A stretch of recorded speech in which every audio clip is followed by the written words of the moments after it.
Voici le sabbat, le jour de repos, sanctifié par notre Dieu. Voici le sabbat, le jour du repos, sanctifié par notre Dieu.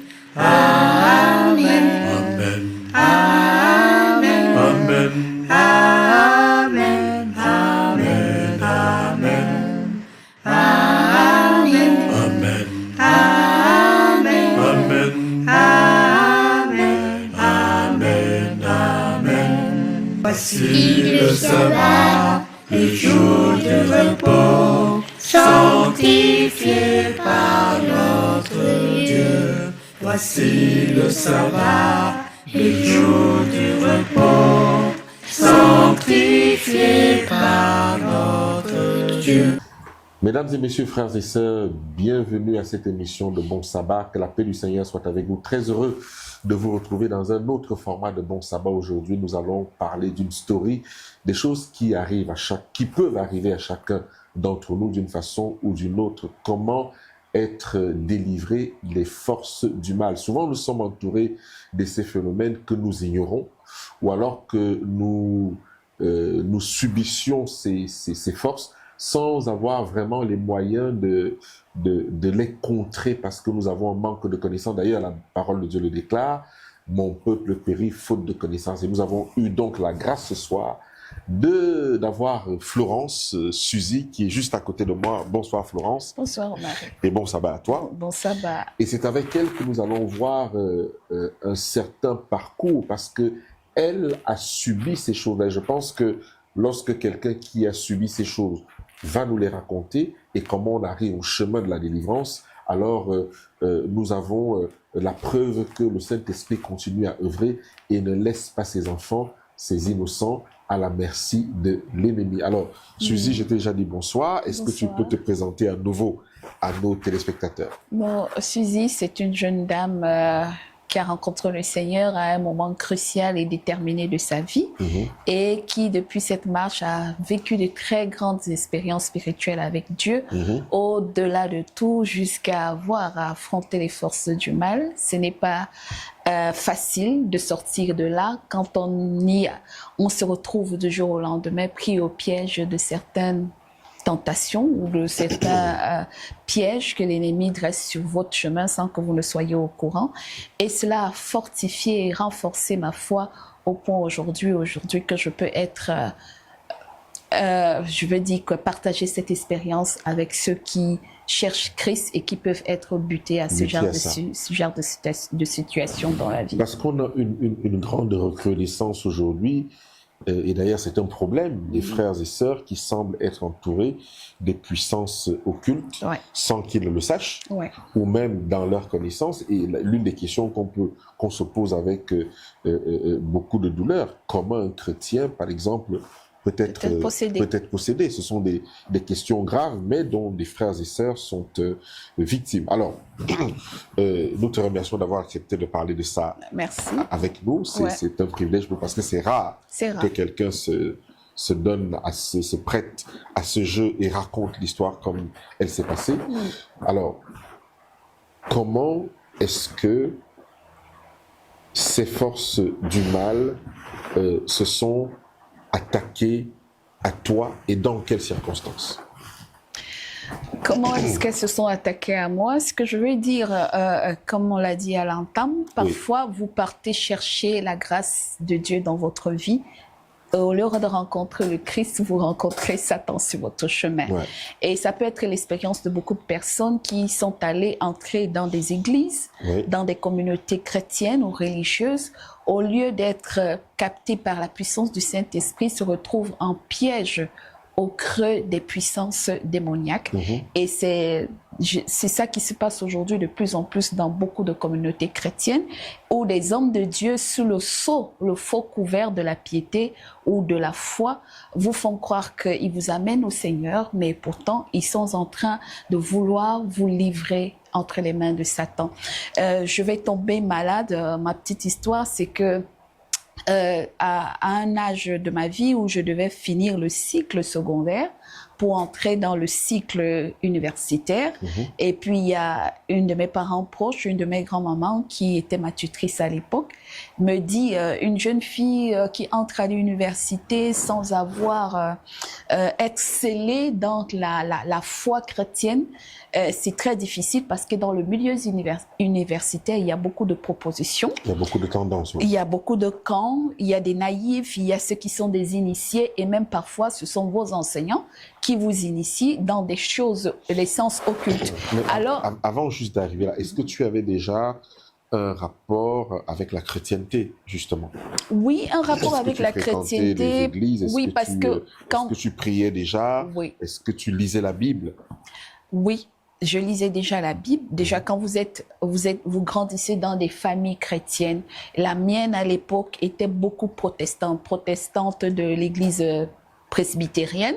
Et après, au fur et à mesure du temps, on a eu ceux qui se sont investis dans le mouvement pentecôtiste. Et puis aussi, à une séquence de ma vie, dans le secondaire, j'ai dû être envoyée chez l'un de mes oncles paternels, où j'ai grandi pendant 7 années. Et là, j'ai eu à étudier avec une autre dénomination, les témoins de Jéhovah. Donc, l'étude de la parole de Dieu, ou la lecture de la parole de Dieu, et ben, d'ailleurs, même à l'église protestante, j'ai été choriste au mouvement de la JAP, la jeunesse presbytérienne. Donc, ce qui fait que vous êtes quand même en connexion avec le milieu, les actions, les activités, l'activisme chrétien et religieux, mais vous n'avez pas encore une relation profonde avec le Christ. On revient, nous sommes à la porte de l'université. Oui. Tu veux rentrer à l'université, donc ta tante, ma grand-mère, ta grand-mère, voilà, me dit il faut que tu te fasses baptiser ou confirmer. Et ma mère, ma défunte mère, qui lui dit non, elle s'est fait baptiser étant bébé dans l'église catholique parce que ma maman était catholique. Et ma grand-mère me dit ok, si elle est baptisée depuis qu'elle est bébé, alors ce qu'on va faire, c'est de lui donner la confirmation. Donc l'engagement dans la foi dans l'église presbytérienne, et elle décide de me faire inscrire donc au catéchisme protestant. Je vais faire les études avec les anciens pendant environ 1 mois, et on va arrêter la date de la confirmation. Donc la confirmation, c'est l'exercice qui consiste à plus vous plonger dans les eaux du baptême ou de ne plus vous asperger d'eau de baptême, mais tout simplement, le pasteur fait une imposition des mains sur vous.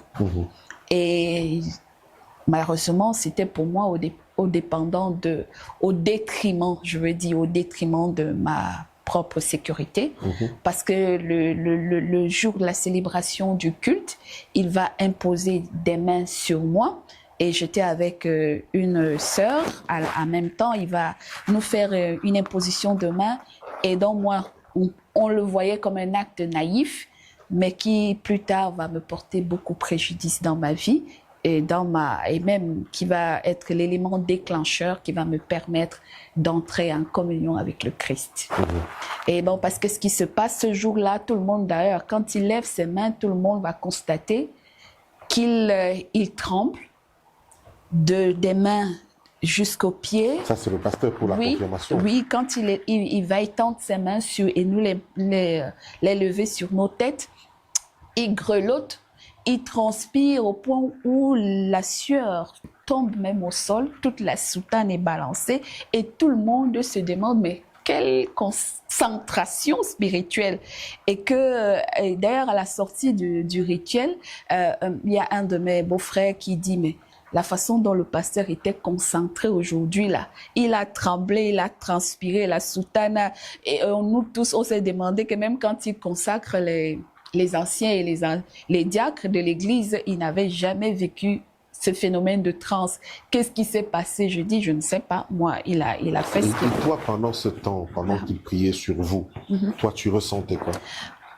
Et justement, c'est l'une des choses qui va le plus me marquer. C'est qu'au début, quand nous étions à genoux, j'étais en prière. Pendant qu'il priait, j'étais en prière. Et il se pourrait que c'est le fait que j'étais en prière qui bloquait qu'il me transmette le mauvais esprit qu'il était en train de vouloir de me transmettre. Et c'est ça qui faisait que la consécration durait. Parce que tant que j'étais connectée dans ma foi, et dans la prière, je bloquais. Et c'est ça qui l'a amené à trembler, à grelotter, à faire toute l'agitation. Mais c'est quand je constate que son vêtement est en train de trembler et que le pan de vêtement me touche, je dis, mais pourquoi le vêtement du pasteur? Et j'ouvre donc les yeux, je me déconcentre dans la prière, j'ouvre les yeux, je constate comment la sueur tombe du sol. Et je dis, mais qu'est-ce qui se passe avec le pasteur? Je vais donc me déconnecter dans la prière pour lever les yeux, pour regarder, mais qu'est-ce qui se passe? Je le trouve comme ça, comme ça, comme ça, comme ça. Et je dis, ça fait qu'au moment que je me déconnecte là dans la prière et quand je rebaisse la tête, c'est à ce moment qu'il réussit à imposer les mains sur nous. Parce que j'avais rompu mon instant de concentration dans la prière. À ce moment-là, tu as à peu près quel âge? J'ai 17 ans, je pense. D'accord. Et c'est plus tard, au cours de ma maladie, que le démon qui m'avait transmis ce jour va réclamer et va dire que c'est ce jour-là que j'ai été possédée. Alors, qu'est-ce qui s'est passé de là au moment où tu constates qu'il y a une possession, en fait, qu'il y a un esprit qui réclame quelque chose de toi? Qu'est-ce qui s'est passé? Comment on en est arrivé à découvrir ça? En réalité, une année après ou à la fin d'année, je vais dire quelques mois après, je vais tomber malade. Quelques mois après cette confirmation, cette confirmation, je vais tomber malade. Ce baptême du pasteur presbytérien. Ouais, voilà. Et il faut se dire qu'après cet acte, il va être invité à la fête chez nous, à la maison. Les parents vont l'inviter. Il va venir, il va me remettre une enveloppe avec un montant d'argent. Le pasteur? Oui, pour me dire que c'est un cadeau pour la confirmation. Comme il a été invité, on va lui remettre des vins et tout. Mais il va me le remettre devant parents. Mon père, mon papa, ma maman et mes grands-parents. Comme cadeau, il va dire, c'est pour dire merci à celle qui vient de se confirmer. C'est mon cadeau aussi. Et je vais prendre l'enveloppe devant tout le monde. Je vais me retirer.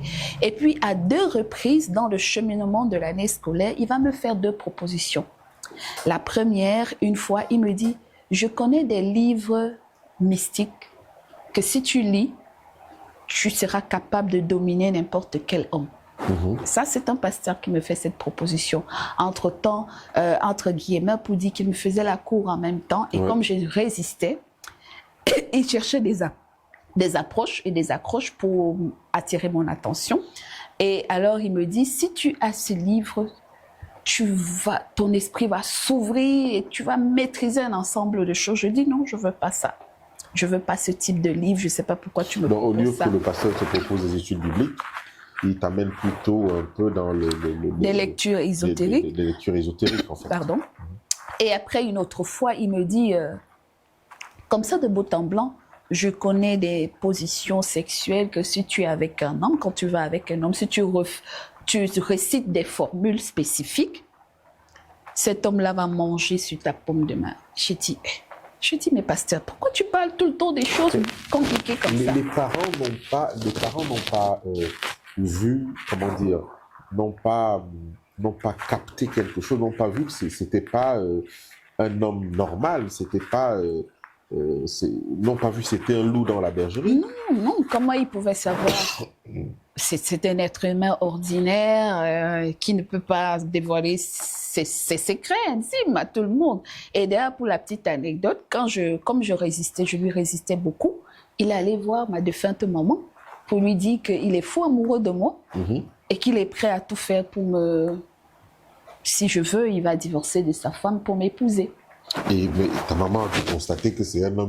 Et ma maman, très stupéfaite, elle vient me dire que j'ai rencontré le pasteur, voilà ce qu'il m'a dit, je ne sais pas. Mais elle n'a pas été choquée de ça? Non, je ne sais pas. Elle a fréquenté. Le fait même qu'elle vient te dire, elle aurait pu être choquée, mais je ne sais pas comment elle. Bref, de toutes les façons, elle est venue me dire, elle m'a dit, je ne sais pas quoi te dire, mais en tout cas, ça dépend de toi. Incroyable. Oui. Elle m'a dit, ça dépend de toi. Si tu trouves qu'il est sérieux. J'ai parlé de la vigilance des parents. Moi, un pasteur qui vient me dire qu'il veut épouser ma fille et qu'il va divorcer de sa femme, moi, c'est une abomination claire contre les Écritures. Je veux dire, mes cheveux vont se dresser sur la tête. Donc, c'est là où je parle quand même de la vigilance des parents qui ont, avec un peu de recul, la capacité de voir ces choses. Bon, de toute évidence, tous les parents n'ont pas la même approche des choses, n'ont pas la même conception et n'ont même pas le même degré d'élévation spirituelle.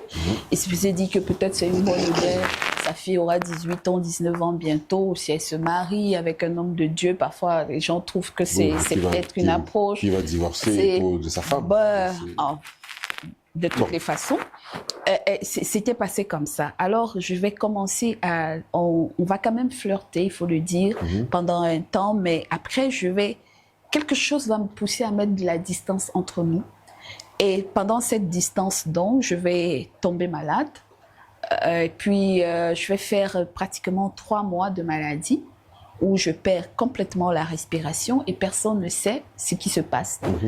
Internée pendant 1 mois et demi à l'hôpital, souffrait et tout, on ne comprend pas ce qui se passe. En fait, lorsqu'on fait des examens, on ne trouve rien, mais tout ce qui va, c'est que je m'évanouis constamment. Je perds la respiration. Est-ce que ce n'est pas là aussi l'occasion de faire une alerte? Parce que souvent, on va très vite à l'hôpital pour toutes sortes de maladies, ce qui est tout à fait normal. Ouais. Mais est-ce que lorsque la médecine conventionnelle ne détecte rien, il faut se dire qu'il y a un problème spirituel. Est-ce que ça ne veut pas dire qu'il doit y avoir un problème spirituel quand même? Parce effectivement. Que beaucoup perdent la vie parce que justement, on n'a pas détecté quand la médecine vous dit « vous sentez peut-être tellement fatigué ». On fait tous les examens, on ne voit rien. Tout est négatif. Alors c'est un signal d'alarme. C'est un signal d'alarme, il faut le dire, c'est un signal d'alarme pour voir vers quoi se tourner maintenant. Justement, vers quoi se tourner, mon père étant fatigué de faire beaucoup de dépenses, va être conseillé de m'amener chez un prêtre exorciste. Et ma mère aussi va m'amener chez beaucoup de prêtres. Et tout le monde commence à faire de la divination. Ils sont presbytériens? Il y a prêtres catholiques, prêtres jésuites. La famille est presbytérienne. Mon père à l'époque est protestant presbytérien, ma mère est catholique. Voilà, mon grand-père est pentecôtiste à l'époque. Il s'est converti au pentecôtisme, à la vraie église. Donc, ce qui fait que tout le monde commence à chercher une solution. Et puis, mon père va m'amener chez un prêtre jésuite qui va me mettre dans un cercle, il va allumer des encens et il va dire à mon père « Oh, Dieu n'existe pas, c'est un concept que nous inventons, que le monde a inventé pour faire... » Un prêtre jésuite. Oui, pour arrêter les velléités humaines et la méchanceté humaine. Et je lui dis « Mais tu es un prêtre, tu venais d'officier une messe. » Et qu'est-ce que tu dis à tes fidèles? Il dit, mais à quel moment tu dis ça au prêtre? Pendant que tu es dans le cercle? Avant. Avant le cercle. Et puis je lui dis, mais tu dis quoi à tes fidèles à qui tu prêches tous les dimanches et tous les messes que tu fais? Il dit, ça c'est une façon de gagner de l'argent. C'est une formule de gagner de l'argent dans le monde. Je dis, et alors là, quand il me dit, entre dans le cercle, je résiste, mon père me regarde et il dit, et il me regarde avec des yeux d'agressivité pour me dire, entre. Et puis, j'entre. Et la chose la plus curieuse, il me demande de me déshabiller. Je dis, je ne me déshabille pas. Il dit, OK, enlève seulement le haut. J'enlève le haut. Je reste avec le bas, mon pantalon et puis le soutien. Et puis, il allume l'encens. Il me demande de respirer, tout ça. Et là, je commence à résister. Je dis, oh Seigneur, si c'est une mauvaise chose, délivre-moi de ça. Je ne veux pas que ces esprits me suivent. Je commence à m'imaginer des choses. On me dit, s'il y a des influences dans ça, délivre-moi de ça. Et puis, 5 minutes après, il va me demander de sortir et il va donner une longue liste de choses à acheter à mon père. Des huiles, des encens, des bougies. Et qu'on doit venir suivre un rituel de prière de 7 jours. Au cours du chemin, donc, mon papa me dit, OK, il a donné la liste. C'est moi qui avais la liste. Mon père me dit, demain tu vas jeudi, je ne rentre plus là-bas. C'est comme ça que la résistance commence. Mon père me dit, il a dit que tu ne te laves pas ce soir. J'ai dit, l'odeur des encens, c'est moi. Ça sent très mauvais. Il faut que je me lave dès que je rentre. Il dit, non, tu ne dois pas te laver. Justement, tu dois garder ça sur toi pour que ça ait des effets. Je dis, non, papa, je ne peux pas. Et d'ailleurs, demain, on doit revenir pour la suite. Je lui ai dit, je ne veux plus revenir dans cet endroit. Il me dit, pourquoi tu ne veux plus revenir? Je dis, non. Pour un homme qui, entre guillemets, appelé homme de Dieu, et qui dit que Dieu n'existe pas, pour moi, je ne le prends plus au sérieux. et qui disent qu'il fait tout ça rien que par... Pour de l'argent. Pour de l'argent, conformiste, c'est un métier comme tous les autres, je ne reviens pas là-bas. Donc, tout ce qu'il va faire pour moi là, et pourtant, il avait des Bibles partout. Dans son sanctuaire, il y avait des Bibles, et les Bibles de toutes les versions diverses. Et je dis, je ne peux plus rentrer là-bas. Et mon père me dit, ça veut dire que je suis en train de refuser le traitement. Si je refuse le traitement, lui, il n'est plus engagé à mon suivi médical parce qu'il ne sait pas de quoi je souffre et il est fatigué de dépenser de l'argent pour ça. Je rentre donc, on va à la maison, ma grand-mère vient me voir visite, mon grand-père étant assis et mon père dit devant mon grand-père et ma défunte grand-mère là, qui était ma tutrice à l'époque, il lui dit que lui, il a décidé qu'il rentre au village, il veut plus s'occuper de moi, je suis malade, on ne sait pas de quoi je souffre et je suis en train de refuser le traitement. Il m'a amené quelque part, je dis que je ne vais plus rentrer là-bas. Et mon grand-père dit, mais si l'enfant dit qu'elle ne rentre plus là-bas, il faut penser autrement. Il dit non, lui, il n'est plus là-dedans. Ça veut dire que c'est mon grand-père, comme il est déjà pentecôtiste, qui m'a encouragé à ne plus rentrer, me faire suivre par le prêtre et que mon grand-père s'en charge donc. Et c'est comme ça que mon grand-père va décider donc d'appeler ses pasteurs dans son église pentecôtiste, la vraie donc là, église. On passe d'un prêtre jésuite à des pasteurs pentecôtistes et qui vont initier donc des séances de prière. Mais je veux dire que Dieu parfois passe par des voies insondables pour commencer une action dans votre vie. Parce que moi, je ne comprenais pas le sens de l'influence de tout ça. Mais ce qui est sûr, c'est que étape par étape, je découvrais qu'il y a des bons, il y a du bon, il y a du vrai et il y a du faux. Et donc, ils vont initier un programme de jeûne et de prière avec moi pendant 3 ou 4 jours. Et puis après, ils vont, pendant qu'ils vont venir prier le dernier jour, c'est là où on va se retrouver dans une séance de délivrance. Et je vais tomber en transe et le démon va commencer à s'exprimer. Le démon va réclamer les photos du jour de la confirmation. Mais est-ce que toi, lorsque tu vas tomber comme ça, est-ce que tu es consciente que tu es tombée en transe? Est-ce que tu es consciente que quelqu'un d'autre est en train de parler à ta place, en tout cas par ta voix? Est-ce que tu es consciente de ton environnement, consciente de ce qui se passe autour de toi? Ça aussi, c'est étrange parce que c'est là où j'ai appris qu'il y a plusieurs formes de possession. Parce qu'il y a ceux qui entrent en transe et qui perdent complètement le contrôle de leur être. Et bien, il y a des possédés qui savent, qui sont conscients, qui vivent le phénomène. En fait, je ne sais pas comment l'expliquer, mais c'est comme si votre conscience est divisée en deux. Quand le démon prend contrôle, vous savez que ce n'est plus vous qui contrôlez votre corps. Vous êtes conscient de ça. Vous êtes conscient que c'est le démon qui prend et qui parle. Et à un moment donné, en un clic, vous ne comprenez pas à quel moment, quand vous revenez en vous, pour reprendre le contrôle de votre être et vous vous exprimez personnellement pour dire. Et donc, pour moi, quand on me disait, il a commencé à réclamer les photos, j'étais comme si on m'avait mis dans un coin de la pièce et je suivais. Et en fait, c'est comme si tu voyais un film te concernant. Voilà, me concernant. Et quand le pasteur me rappelle, maintenant je ne veux plus parler au démon, je veux parler à Florence. Florence, est-ce que tu connais ton album photo? Est-ce que tu es... Je suis quand même... On dirait que c'est un jeu. Oui, ça, en apparence, c'est un jeu. Qu'est-ce qui fait en sorte que lui, le pasteur pentecôtiste, lui, il va demander à parler à Dieu? Tantôt, il veut parler au à démon, Florence, tantôt, il veut te parler. Je veux dire, j'ai envie de croire que... Je me dis, mais est-ce qu'il y a peu une connexion même entre ces gens-là, de savoir que c'est comme ça qu'il faut procéder? Je veux dire, on n'a jamais vu Jésus procéder comme ça. Ben, ça dépend de l'expérience que chacun a envers dans ce monde-là et des degrés de, comment on dit, du milieu d'élévation spirituelle ou de dégradation. Je ne sais pas, je ne veux pas juger comment ça se passait de son côté. Je dois dire en ce moment que tu as été confirmée presbytérienne. Donc, je ne sais pas si tu as déjà fait l'expérience du Saint-Esprit à ce moment-là. Non, on va dire non. Alors, dans ce cas, effectivement, donc lorsque tu tombes malade, on fait la séance de prière, tu tombes en transe, et là, le démon qui se manifeste au travers de ta bouche dit que il y a des choses qui lui appartiennent. Et que si on le lui remet, On il lui va remet ces choses, s'en aller. il va s'en aller. Et c'est comme ça donc qu'il va réclamer les photos Et donc de ce ces jour choses-là, de ce fête. sont les photos du jour de la confirmation dans son Confirmation. baptême presbytérien, Oui. avec un pasteur presbytérien. Exactement.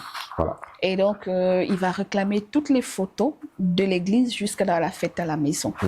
Et le pasteur va les déchirer et il va les brûler et il va ordonner au démon de sortir. Le démon va sortir. Je vais ressentir cette force, une vibration profonde qui va se détacher de mon être et qui va sortir avec un cri lointain comme une sirène. Et je vais m'écrouler au sol. Je vais rester inerte pendant quelques minutes et après je vais revenir tranquillement. Le pasteur va me rappeler et puis je vais revenir tranquillement et puis plus rien. Il me dit ça va, je dis oui ça va. Il me dit est-ce que tu es conscient de ce qui s'est passé? Je lui dis oui, je suis consciente de tout ce qui s'est passé et justement je me pose des questions. Je me pose des questions, mais c'est bon, merci pour ce qui s'est passé. Et après, l'affaire va se reporter dans toute la famille, dans toute la maison. Et moi, je vais décider maintenant de faire ma propre expérience spirituelle. Et c'est là où commence ma rencontre. Et là, tu as quel âge à peu près? C'est 18 ans, 19 ans. Et donc, c'est là où je dis, non, il y a quelque chose qui s'est passé. Je ne peux pas comprendre que je sois partie pour me confirmer. Et que je rentre avec quelque chose de pas net dans moi et qu'on me dise que c'est le pasteur qui me l'a fait, je veux comprendre. Je vais donc décider personnellement de commencer à chercher Dieu. Alors, je vais commencer à lire la parole de Dieu personnellement. Avant d'en arriver, tu as dit tout à l'heure que tu étais conscient de ce qui s'est passé. C'est-à-dire que lorsqu'il a demandé les photos, tu étais consciente. On est allé chercher cet album photo. Puisque c'est moi qui ai indiqué après où se trouvait l'album photo. En fait, dans ton état, tu as quand même pu indiquer. Bien sûr, je suis revenue. Ça montre que tu étais. Oui, conscient, parce qu'il m'a dit est-ce que je peux parler Florence, tu m'entends? Si tu es là, je veux te parler à toi maintenant. Je veux plus parler. Démon, tais-toi. Et puis, c'est comme ça. Et ça quelques secondes se passent. Et puis, je ressens que j'ai la capacité de prendre le contrôle de mon corps et de parler. Mais en même temps, tu as dit que dans la délivrance, tu t'es retrouvé comme un peu dans un film, comme si tu regardais quelque chose qui te concernait, et toi, tu étais placé dans un coin. Est-ce que être placé dans un coin, tu n'avais la possibilité de rien faire? Non, juste regarder. Je parle même au niveau conscience. Au niveau de conscience, c'est que il y a quelque chose, c'est que ça se passe dans votre mental. C'est comme si votre esprit, c'est votre mental, votre conscience se duplique. Donc, à un moment donné, vous avez la maîtrise des éléments pour interagir avec votre être physique. Votre esprit est là, conscient de ce qui se passe, mais vous ne pouvez pas interagir avec votre corps physique. C'est ça la différence. Et après, à un moment donné, quand vous reprenez le contrôle, vous pouvez agir vous-même par rapport aux instants où le démon prenait le contrôle. Donc, on ne peut pas expliquer comment ça se passe, mais ce qui est sûr, c'est ça la dualité de notre être. Et c'est aussi une façon, peut-être pour ceux qui ne le croient pas, très souvent, quand l'apôtre Paul dit « nous sommes formés d'âme, de corps et d'esprit », corps, âme et esprit. Et que les gens se disent que c'est parce que la plupart de notre monde chrétien n'expérimentent pas ça. Et quand ils n'expérimentent pas ça, ils sont prêts à ne pas croire que nous avons cette capacité ou cette dualité de notre être. Et quand Jésus-Christ dit que ne craignez pas celui qui peut tuer le corps physique, mais craignez celui qui a la capacité de tuer et le corps physique et l'âme, alors là, vous comprenez qu'il y a quelque chose qui se passe parce que justement, cela vous permettra de comprendre. Quand vous avez atteint ce degré de spiritualité, vous allez comprendre pourquoi les prophètes dans la Bible, quand ils disent « l'esprit me ravit », sur une montagne, où je me retrouve transporté dans les lieux célestes. Ce n'est pas le corps physique bien sûr, qui fait ce voyage. C'est justement cette dimension spirituelle qui fait ce voyage avec Dieu et qui découvre ce monde au point où Jean peut dire l'ange était entre la mer et ceci, un pied à terre. C'est-à-dire, c'est cette dimension de votre être spirituel qui fait cette transposition, et c'est ça que les gens du monde occulte utilisent pour faire des voyages astraux. Très bien.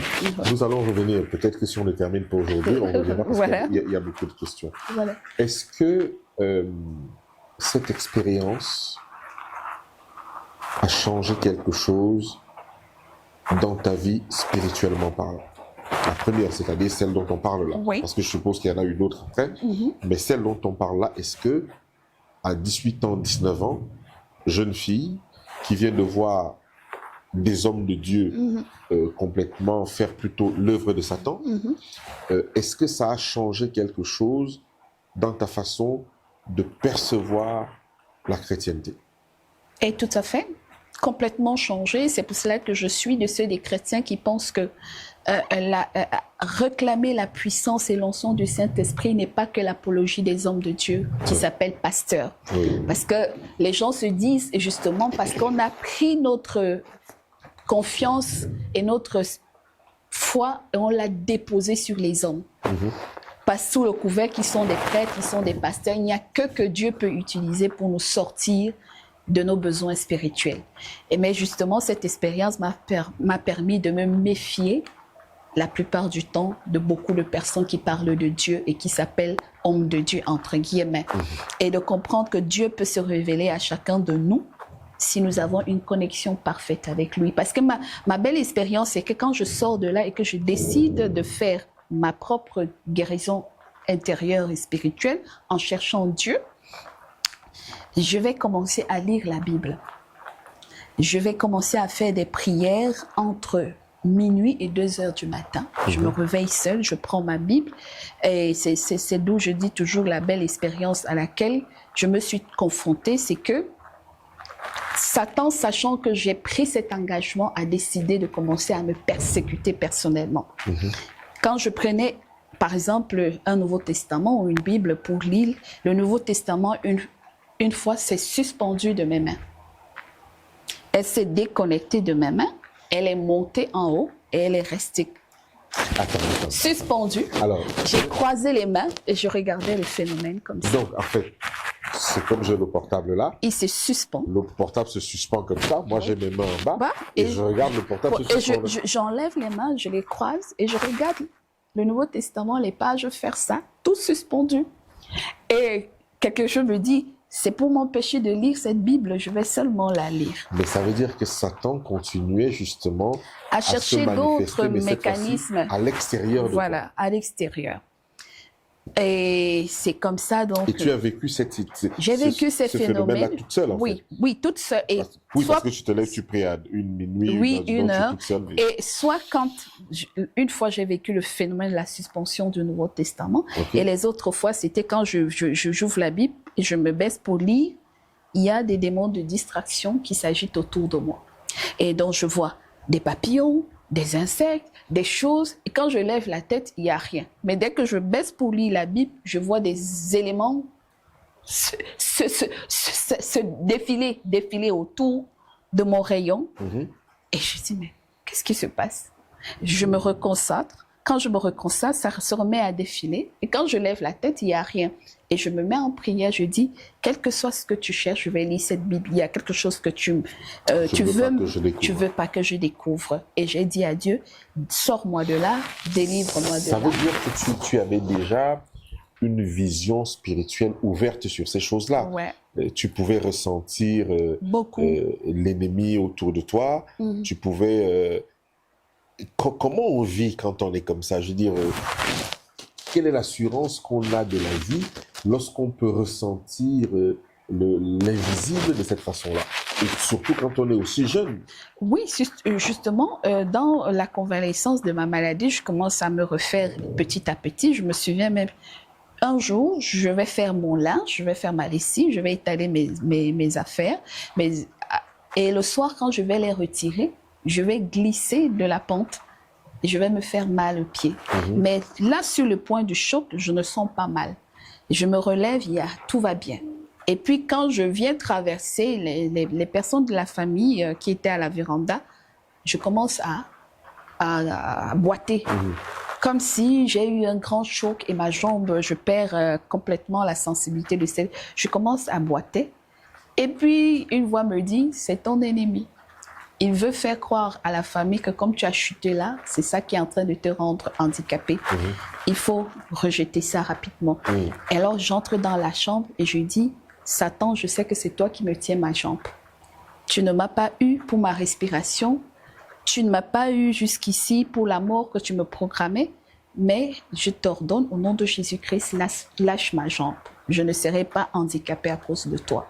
Et quand je vais faire cette formule, je vais retrouver la mobilité complète. Et autant de choses. Et la chose, pour confirmer que la chose était vraie, je me refuse d'effrayer un peu nos téléspectateurs. C'est une story, donc il faut dire tout ce qui veut dire qu'on n'a pas l'habitude d'entendre. Et à ce moment-là, je dis, mais pourquoi tiens-tu tellement à me persécuter et à me faire tant de mal? Là, tu t'adresses à l'ennemi. Oui. Et donc, une des nuits, il va m'apparaître. Oui. Je vais vivre d'abord la première fois. Alors, attends.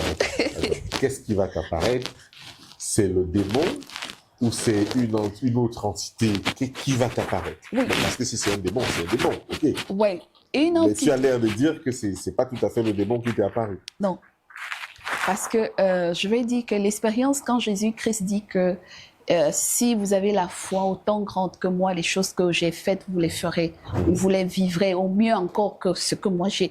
Pas ce que lui, il a vécu, mais c'est pour dire qu'il y a des expériences spirituelles qu'on peut atteindre à un niveau quand Dieu veut nous apprendre ou quand Satan se charge vraiment de faire tout pour nous détacher de notre maître. Et alors, il a fait la même chose à Jésus dans le désert. Quand il lui est apparu, Jésus n'a pas hésité par deux fois. Jésus, tu n'es pas Suzy. Si tu me dis que tu as vu l'ennemi, c'est en personne, c'est grave. Oui.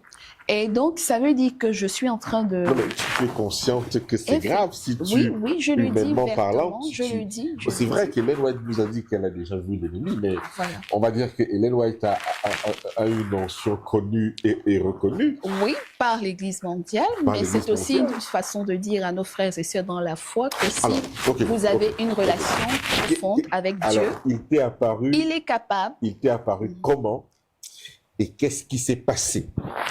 Voilà, l'une des nuits, pendant que je commence ma séquence de prière de 1 minuit, 2 heures du matin, et j'entre en prière.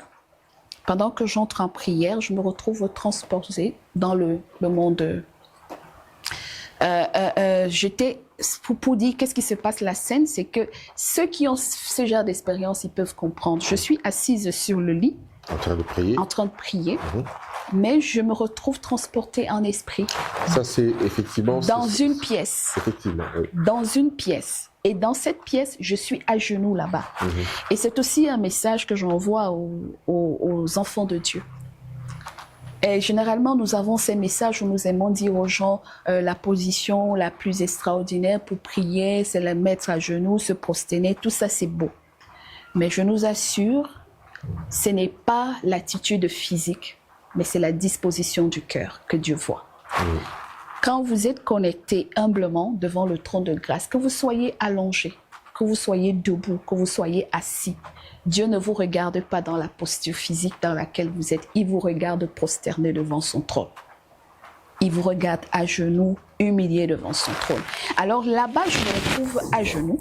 Ok, j'allais te dire quand même que dans la Bible, tu sais, dans plusieurs moments de prière, on voit que des hommes de paix, y compris Jésus lui-même, se mettent à genoux, voilà. Ils se lèvent également, mais il y a aussi des prières faites debout. Oui, c'est vrai. Donc, vrai. Et des prières faites assises, des prières faites couchées. De Salomon, c'était debout. Voilà, il y a des prières couchées. Souviens-toi, Élisée a prié sur l'enfant qui était malade, couché. De toute façon, lorsqu'on n'a même pas la possibilité de se lever, peut-être qu'on est malade, on ne peut qu'être Voilà, couché. on ne peut qu'être couché, on va prier couché. C'est comme on peut aussi prier nu, puisqu'on peut se retrouver dans une situation délicate. Où on n'a pas d'autre solution que de prier nu. Voilà. Et donc, c'est pour dire qu'à ce moment-là, Dieu nous couvre de sa grâce et il nous regarde humiliés devant son trône. Tu es dans cette pièce Je suis donc dans cette pièce à genoux. Transporté en esprit. Tu es à genoux là-bas. Voilà. Je suis à genoux. Et puis, j'entends une grosse voix qui parle, qui rit et qui m'appelle Florence, Florence. Et tout à genoux, j'entends la voix, elle devient forte. Et il rit aux éclats. Je dis, tu es têtu, tu es têtu. Et quand je lève les yeux, j'ouvre les yeux, je lève la tête, je vois le mur c'était une pièce fermée à huis clos. Mais le mur avant où j'étais à genoux, je vois un visage d'homme qui a envahi tout le mur. Un peu comme vous voyez dans les dessins animés ou les films mystiques, là, vraiment. Un visage d'homme qui remplit ce mur et il me dit, je suis venu te parler. Et je lui dis, toi c'est qui? Il me dit, attends, je vais prendre une autre forme et peut-être elle va te dire mieux. Et quand il dit une autre forme, il y a comme on dit souvent, un nuage qui comme on fait voir dans les dessins animés, là. Et puis la fiction. La fiction. Et je vois un long serpent qui roulait. Et qui sort, quand il sort la tête, je vois 7 têtes, 7 corps. Et il me montre ce visage. Et il me dit, est-ce que ce visage, cette image te dit mieux? Je dis, on me parle souvent dans la Bible de Satan, le serpent ancien, le serpent originel. Donc c'est toi, le dragon. Et il me dit, ouais, et il éclate encore de rire. Toi, n'est-ce pas, tu es dans cette scène, tu n'as pas la chair de poule, tu n'as pas peur. Non, là, je contrôle plus. Tu ne ressens pas une force dominatrice. Tu te retrouves comment lorsque tu es en esprit dans cette vision-là? Non, là je sens que quelqu'un vient te voir comme un visiteur et puis tu comprends pas. Et puis il me dit, est-ce que cette forme te dit mieux? Je lui dis, mais donc, je dis, et donc c'est toi le dragon, le serpent ancien. Ah, il me dit, va plus loin. Et il me dit, c'est toi qu'on appelle Satan le diable. Il me dit, oui. Il me dit, il éclate de rire. Il me dit, oui. Je lui dis, mais comment est-ce que tu viens me perturber? Est-ce que quand j'ai commencé ma prière, c'est toi que j'ai appelé? Il me dit non. Et mais comment tu as réussi à te connecter à moi jusqu'au point de venir me voir? Et là, tu poses ces questions. Je lui pose ces questions. Tu as 18 ans, 19 ans. Oui. Il me dit que je ne lui demande pas comment il a fait, mais il a trouvé la faille et il est entré parce qu'il me cherche depuis un temps et je suis en train de lui échapper. Je lui dis, mais comment tu me cherches? Il me dit, c'est lui qui m'avoue maintenant. Tu cherches des réponses par rapport à ce qui s'est passé le jour de ta confirmation. Et pourquoi le démon a réclamé ceci? Il dit, tiens, moi, je t'explique. Non, tu rentres en conversation avec l'ennemi. Oui, il me dit, je t'explique. Le jour où tu es venu t'inscrire au catéchisme, quand tu es entré dans la salle, j'étais présent. Tu es entré, une lumière a resplendi dans toute la pièce. Elle sortait de ton front. Et cette lumière m'a tellement ébloui, j'étais derrière ton pasteur. Et je lui ai dit, initie-moi cette fille aux sciences occultes. Fais tout pour la gagner à notre cause. Et c'est pour cela qu'il était venu. Le même soir, il a envoyé l'argent. Le majordome de ma grand-mère, le pasteur lui a dit, va dire, le même soir, il lui a dit, va dire à cette jeune dame que j'ai besoin de la revoir. Elle et moi, on a un entretien particulier. Il me dit, et Satan qui me dit, c'est ce qui s'est passé. Parce que je lui ai dit, fais gagner cette fille à notre cause. Je lui dis, comment ça tu lui as dit? Il dit, il éclate de rire. Il dit, je vais t'avouer une chose. Sur 10 hommes de Dieu que tu vois, prêtres, pasteurs, appelez-les comme vous voulez, 8 ou 9 m'appartiennent. Ils travaillent sous l'influence des forces sataniques. Et c'est moi qui les amène parce que je les utilise pour perdre une grande partie des hommes, pour les amener à la perdition. Ils sont mes instruments et donc quand je les ordonne de faire quelque chose, ils le font pour moi.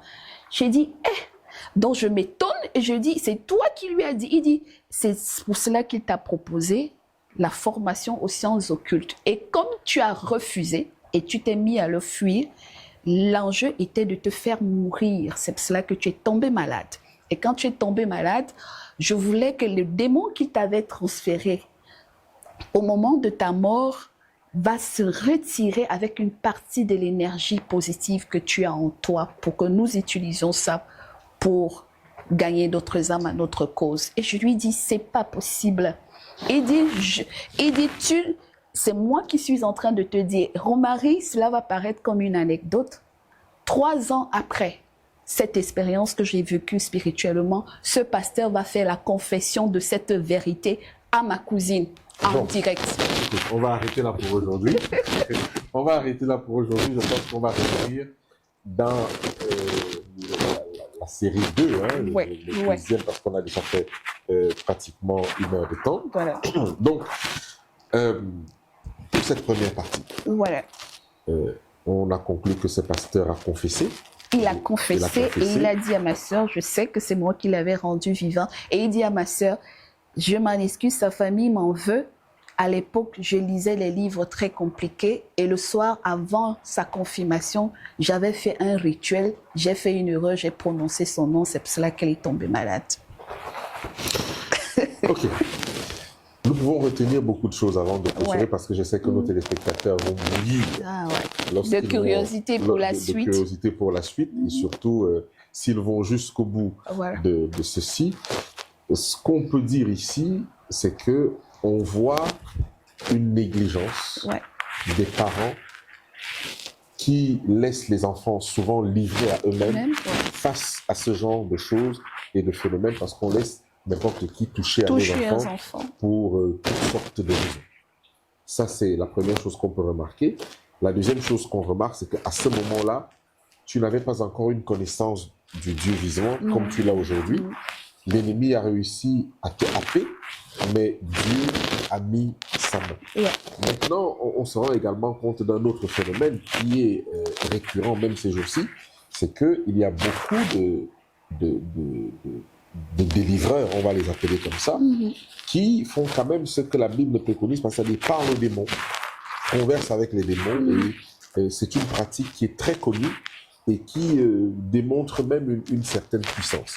On va laisser les téléspectateurs nous poser des questions, et tu vas prendre le temps de les lire et d'apporter les réponses. On va se retrouver vendredi prochain dans une autre émission de Bon Sabbat. On va continuer Storytime, deuxième partie avec Florence, et on verra ce qui s'est passé après. Là, nous retenons qu'on finit cette émission sur la touche que Satan t'a parlé lui-même.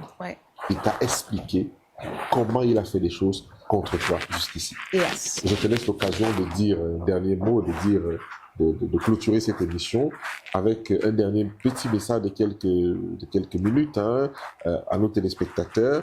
Et puis, on va leur souhaiter un très bon sabbat et on se retrouvera vendredi prochain si Dieu nous veut. Merci à Romary. Ce que je voudrais dire à nos amis qui nous suivent, qui nous regardent, se dire que il n'y a pas de puissance limite dans le monde spirituel. Mais si vous savez le Dieu en qui vous avez cru, et si vous mettez votre foi sincère à rechercher sa face, il est capable de vous transporter vers les dimensions et les hauteurs spirituelles les plus extraordinaires. Et même les forces du mal se mettront à genoux parce que, avec la suite, vous découvrirez que Satan a été vaincu dans ma vie. Tu es consciente que quand une femme comme toi parle à Satan, les hommes ont peur. Et qu'à la fin, ça va te donner une autre image. Oui, mais certainement une image de femme forte dans la foi. Amen. Mesdames et messieurs, frères et sœurs, je ne sais pas comment vous vous sentez, je ne peux pas vous dire comment je me sens, mais je pense que Jésus revient bientôt et nous devons être prêts à affronter ces choses puisqu'il nous est destiné d'écraser la tête du Léviathan. D'ici là, que le Seigneur veille sur vous, qu'il fasse lui sa face sur vous et qu'il vous accorde la paix. Je vous souhaite un très bon sabbat et retrouvons-nous pour la deuxième partie vendredi prochain. À très bientôt. Au revoir. Au revoir. Merci. Si vous avez aimé cette vidéo, merci de vous abonner à Alliance Éternelle 7 et à bientôt. Bye.